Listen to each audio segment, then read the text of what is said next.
नमस्कार किसान भाइयों, आज हम लोग बात करेंगे गेहूँ के बारे में। गेहूँ का अगर आपने किसान होंगे, अगर गेहूँ का आपने खेती करते होंगे, तो आपके लिए बहुत यूज़फुल वीडियो होने वाला है और वीडियो पर आप लास्ट तक बने रहिएगा और वीडियो को अच्छे से वॉच कीजिएगा।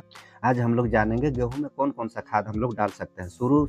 शुरू में और बाद में और पहला सिंचाई, दूसरा सिंचाई, इस प्रकार से जो सिंचाई होता है उसमें हम लोग कौन-सा खाद डाल सकते हैं या तो फिर किस प्रकार से हम लोग उसमें खाद डालेंगे, कौन-कौन सा खाद डालेंगे। खाद डालने का सही समय, टाइम इज़ गोल्ड कहते हैं ना कि समय ही सोना है, समय ही बलवान है। अगर आप टाइम पर अगर कोई भी चीज़ अगर डालते हैं, उसमें खाद डालते हैं या तो फिर सही टाइम पर उसका बुआई करते हैं, तो आपको बहुत अच्छा आपको रिज़ल्ट देखने के लिए मिलता है और उसमें आपको उत्पादन बहुत ज़्यादा होता है। कभी-कभी आपने खेती करते होंगे और खेती करने में आपको ये भी अंदाज़ा हुआ होगा, आपके अगल-बगल में कोई दूसरा खेती करता है, उसका बहुत अच्छा हो जाता है या तो फिर कभी-कभी आप भी वहाँ पर खेती करते हैं, आपका भी बहुत अच्छा होता है। तो उसी प्रकार क्या है, उसका टाइम पकड़ा जाता है, टाइम टू टाइम अच्छा से उसको खाद, पानी, हर चीज़, उसका बुआई वगैरह हर चीज़ अगर टाइम पर अगर होता रहता है तो क्या है, उसमें उत्पादन बहुत ज़्यादा देखने के लिए मिलता है। क्या है, शुरू से ही आपको उसमें ध्यान देना होता है। अगर शुरू में आपका पौधा कमज़ोर निकलेगा, अगर पौधा आपका कमज़ोर हो जाएगा तो क्या है, बाद में भी उसका मेंटेनेंस करने में क्या है, बहुत भारी दिक्कत होता है, बहुत भारी उसमें परेशानी जाती है। इसलिए क्या है, आपको शुरू से आपको उसका अच्छे से देखभाल करना चाहिए, आपको सही समय पर उसका बुआई करना चाहिए, सही समय पर उसमें खाद डालना चाहिए, सही समय पर उसमें आपको सिंचाई भी करना चाहिए। तो आज मैं आपको बताऊँगा खाद कौन-कौन सा डालना चाहिए और उसमें सिंचाई कब से कब करना चाहिए और खाद कौन-सा टाइम पर आपको डालना चाहिए। गेहूँ में अक्सर क्या है, गेहूँ कई जगह पर खेती की जाती है। भारत में लगभग बहुत जगह पर खेती होता है। मध्य प्रदेश यानी कि मध्य भारत और उत्तर भारत, इस प्रकार जितने भी हैं, उसमें बहुत जगह पर गेहूँ का खेती किया जाता है और बहुत जगह इस प्रकार से है कि बलुई मिट्टी वगैरह है, वहाँ पर क्या है, पानी बहुत ज़्यादा लगता है।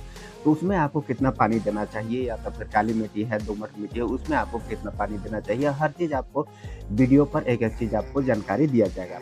तो अगर आप मेरे चैनल पर नए हैं और आपने चैनल को सब्सक्राइब नहीं किया है, तो चैनल को सब्सक्राइब कर लीजिएगा और वीडियो को एक लाइक करना मत भूलिएगा और अपने किसान सहपाठी भाइयों को भी वीडियो ज़रूर शेयर कीजिएगा। अपने रिश्ते-नाते जो भी हैं, उसको वीडियो ज़रूर शेयर करने का प्रयास कीजिएगा। और वीडियो को लाइक करना मत भूलिएगा, क्योंकि मैं इस प्रकार का वीडियो डेली लेकर आते रहता हूँ और उसमें आपको हर चीज़, आपको एक-एक चीज़ आपको बताने का प्रयास करता हूँ कि हर मतलब कि पूरे खेती से संबंधित जो भी बीमारी होते हैं, उससे संबंधित, खेती से संबंधित, आपको बीज से संबंधित या तो और भी आपको सबसे विशेष बात तो क्या है कि आपको दवाई से संबंधित आपको बहुत अच्छा-अच्छा आपको दवाई आपको इस चैनल पर आपको मिल जाएगा। तो चलिए चलते हैं, वीडियो को लेट ना करते हुए आपको मैं बताने के लिए जा रहा हूँ, गेहूँ में कौन-कौन सा आप खाद डाल सकते हैं। सबसे पहले तो मैं आपको बता दूँ जोताई, जोताई आपको बहुत अच्छा तरीका से आपको जोताई कराना चाहिए। आपको कल्टीवेटर से कम 3 से 4 बार आपको जोताई कराना चाहिए। उसमें अच्छे से अगर आप जोताई कराते हैं, जोताई करा कर के जोताई कराने टाइम आपको अगर आप बेसल डोज़ के तौर पर अगर आप क कुछ खाद देना चाहते हैं तो ये भी दे सकते हैं। उसमें आपको मैं बता रहा हूँ, 2 ट्राली ट्रैक्टर का ट्राली में 2 ट्राली गोबर का खाद आपको देना चाहिए। अगर आप गोबर का खाद देते हैं, बेसल डोज़ के तौर पर आप खाद देते हैं, तो उसमें आपको फ़ायदा ये होती है, उसमें आपका पौधा तो जो तंदुरुस्त, जो जर्मिनेट होगा गेहूँ, और बहुत अच्छा तंदुरुस्त जर्मिनेट होगा। लेकिन उसमें आपको उसके साथ-साथ क्या है, बहुत लंबा समय तक जब तक आपका फसल गेहूँ जब तक होता है, यानी कि कोई भी फसल हो, जब तक आपका फसल रहता है उसमें नमी की कमी नहीं होने देता है जो गोबर की खाद, इसलिए आपको गोबर की खाद उसमें डालना चाहिए। और उसमें और आपको क्या है, उसके बाद गोबर की खाद डालने के बाद आपको जुताई करना चाहिए। जुताई करने के बाद आपको उसमें क्या है, आपको बीज बोना चाहिए और बीज बोने के बाद आपको उसमें क्या-क्या खाद डालना चाहिए, ये चीज़ को आप जान लीजिए। कुछ रासायनिक खाद में आप डीएपी ले लीजिएगा, कम से कम 50 किलोग्राम प्रति एकड़ आप डीएपी ले लीजिएगा। उस डीएपी और उसमें आपको एसएसपी कम से कम 100 किलोग्राम प्रति एकड़ आपको एसएसपी लेना है। अगर 100 किलोग्राम नहीं भी ले रहे हैं तो 50 किलोग्राम भी आप एसएसपी लेते हैं तो आपको कोई दिक्कत नहीं होगा। अगर आप उसमें और देना चाहते हैं तो और एक ज़रूरी खाद है, वो है MOP, mutate of potash. Potash ये आपको क्या है, बहुत ज़रूरी देना होता है, कम से कम प्रति एकड़ 30 से 35 किलोग्राम आपको देना ही चाहिए। तो ये 3 खाद क्या है, 3 से 4 खाद आपको देना अति ज़रूरी होता है बुआई के टाइम में। डीएपी आपको कौन-सा देना है, 18-46-0। ये इसमें क्या है, 18% नाइट्रोजन और 46% आपको फास्फोरस इसमें होता है। इसलिए क्या है, आपको नाइट्रोजन और फास्फोरस का दोनों का आपको ज़रूरी होता है। शुरुआती स्टेज पर।